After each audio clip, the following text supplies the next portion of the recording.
Assalamualaikum warahmatullahi wabarakatuh. Izin memperkenalkan diri, nama saya Vera Srihandayani dengan nomor pokok mahasiswa 2003-0107-2051. Pada kesempatan kali ini, saya akan mencoba menganalisa laporan keuangan. Adapun hal-hal yang akan saya sampaikan pada kesempatan ini, di mana saya akan coba menyampaikan satu profil perusahaan, yang kedua posisi keuangan dari perusahaan tersebut, terus laporan arus kas dari perusahaan tersebut, dan saya akan mencoba memberikan opini mengenai wajar atau tidak wajarnya suatu laporan yang disajikan oleh suatu perusahaan tersebut.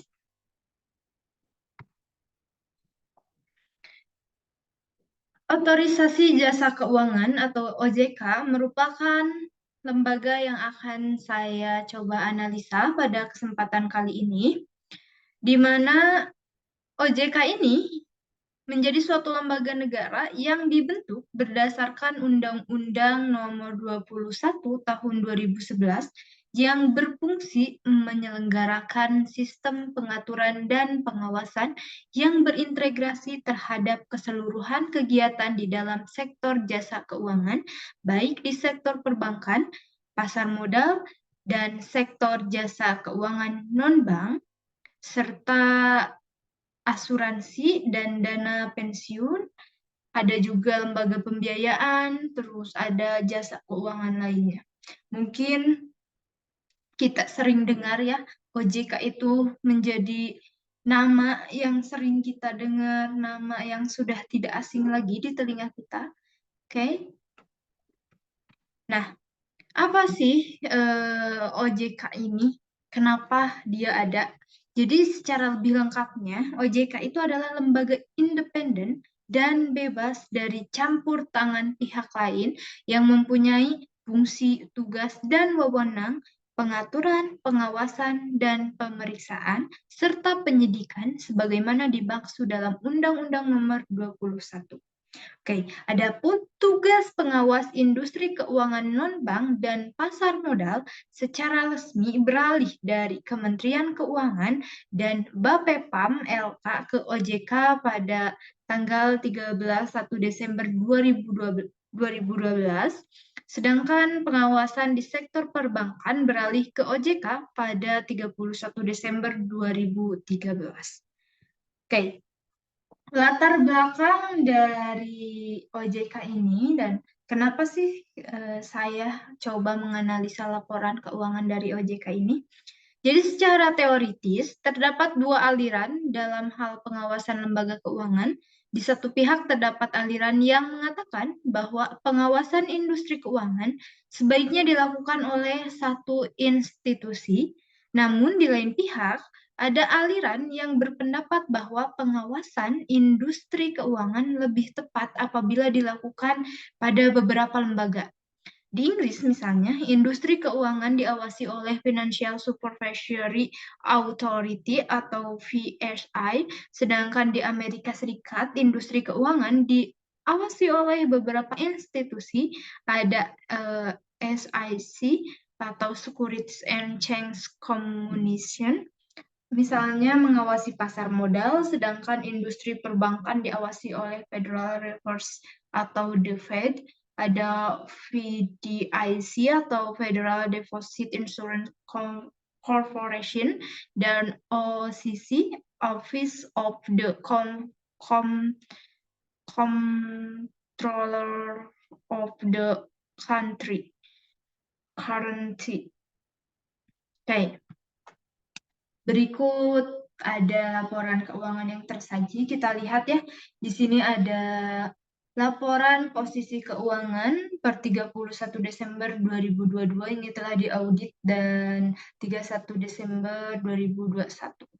Jadi udah diaudit ya ini laporan keuangannya. Kita lihat ada aset, jumlah aset lancar, terus aset tidak lancarnya di sana, ada angka-angka dan ada catatan-catatan yang menurut saya angka-angka yang tersaji di sini adalah angka yang real. Kenapa disebut demikian? tidak ada pembulatan. Jadi angka yang sewajarnya, angka yang benar-benar wajar dimasukkan di sini. Di sini aset tidak lancarnya ada 6. Oke, pada ada kenaikan ya dari angka 6 ke angka 7. Terus kalau misalkan angka yang dimanipulasi itu biasanya angkanya misalkan 7, 5, 0 dan sekian. Ini enggak, angkanya sesuai, wajar angka yang disajikan. Terus ada jumlah aset setelah dikurangi akumulasi penyusutan. Kenaikannya juga wajar, tidak terlalu besar dan tidak menurun secara merosot. Ada aset hak guna, aset tak terwujud, ada aset dalam penyelesaian, sehingga jumlah aset tidak lancar dan jumlah aset keseluruhannya pun cukup real ya. Ada kenaikan dari angka 9 ke angka 11, dan aset tidak lancarnya sama, ada kenaikan walaupun tidak begitu signifikan.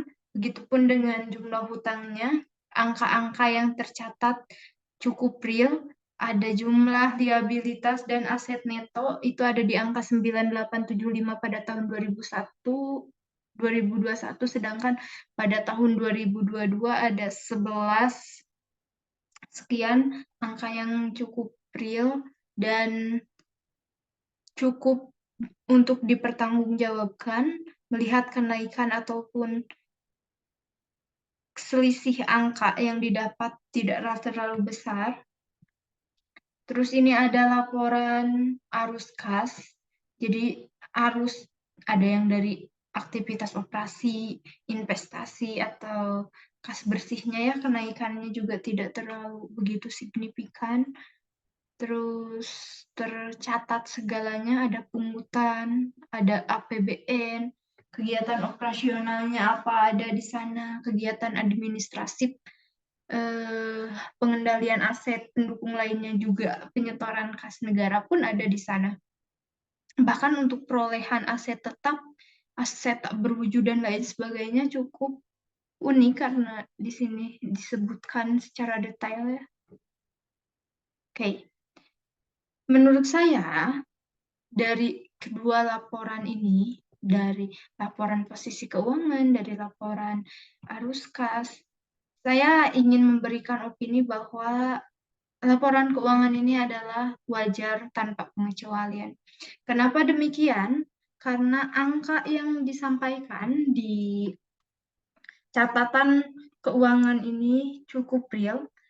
Terus kenapa sih saya memberikan opini wajar tanpa pengecualian? Bahwa opini wajar tanpa pengecualian ini bisa diberikan ketika bukti audit yang dibutuhkan telah terkumpul secara mencukupi dan auditor telah menjalankan tugasnya sedemikian rupa sehingga ia dapat memastikan kerja lapangan telah ditaati. Selain itu, opini wajar tanpa pengecualian ini menyatakan bahwa laporan keuangan entitas yang diperiksa menyajikan secara wajar dalam semua hal yang material, posisi keuangan, hasil usaha, dan arus kas entitas tertentu sesuai dengan prinsip akuntansi. Dan jika saya lihat, saya baca bahkan dari laporan keuangan yang utuhnya, bahwa laporan yang disajikan itu sudah utuh, sudah sesuai dengan apa yang dimaksudkan, apa yang dibutuhkan itu sudah sesuai. Oleh karena itu, yang bisa kita pelajari dari OJK ini, yaitu OJK itu telah berbagai hal dilakukan oleh OJK dalam mewujudkan visinya menjadi lembaga yang kredibel melalui perbaikan kebijakan di berbagai bidang, antara lain dengan meningkatkan efektivitas organisasinya, memperbaiki sistem manajemen keuangan yang terintegrasi, terus membangun sistem manajemen sumber daya manusia, sistem manajemen aset, sistem procurement yang akuntabel dan berkualitas, serta beberapa sistem lainnya yang akan terus disempurnakan oleh OJK. Selain itu, OJK juga berkomitmen akan terus meningkatkan integritas dan akuntabilitas pengelolaan keuangan dalam melaksanakan tugas, terus mengatur dan mengawasi sektor jasa keuangan, serta melindungi masyarakat. Jadi, opini yang saya sampaikan terkait laporan keuangan dari OJK ini adalah wajar tanpa pengecualian. Karena seperti yang sudah saya sampaikan tadi, bahwa data yang telah disampaikan itu adalah data yang cukup real, terus buktinya juga cukup, dan sudah teraudit laporan tersebut. Mungkin itu yang dapat saya sampaikan. Mohon maaf atas segala kurang dan salah selama penyampaian dari analisa keuangan tersebut. Sampai jumpa di lain kesempatan. Wassalamualaikum warahmatullahi wabarakatuh.